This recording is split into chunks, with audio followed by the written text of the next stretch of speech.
কালকে একজনে ফোন করে জিজ্ঞেস করছিল হারাম খেয়ে রোজা রাখলে রোজা হবে কিনা। আপনাদের বলুন দিন, একজনে ফোন করছে, এখান থেকে একজন ফোন করছিল, এখান থেকে একজন ফোন করছে হারাম খেয়ে রোজা রাখলে রোজা হবে কিনা।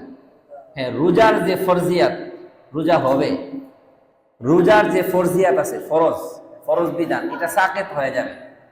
কিন্তু রোজা রাখার মাধ্যমে যে বিশাল পুরস্কার আল্লাহ দিবেন, নিজ হাতে আল্লাহ এই রোজার পুরস্কার দিবেন, ওইটা উনি পাবেন না।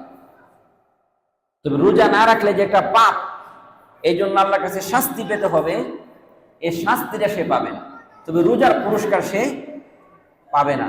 এটাই বলতেছি, একজন মানুষ ধরেন সুদ খায়, আরো ক্লিয়ার করে দিই, সুদ খায়, সে কি নামাজ পড়বে না?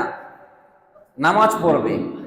নামাজ না পড়লে তো 2,88,00,000 বছর জাহান্নামের আগুনে জ্বলতে হবে। তার উপরে যে ফরজ বিধানটা আছে, এই বিধানটা তার থেকে সাকেত হবে। কিন্তু নামাজ পড়ার কারণে যে পুরস্কার আল্লাহ দিবেন, ওইটা পাবেন না। মানে বুঝাইতে পারছি?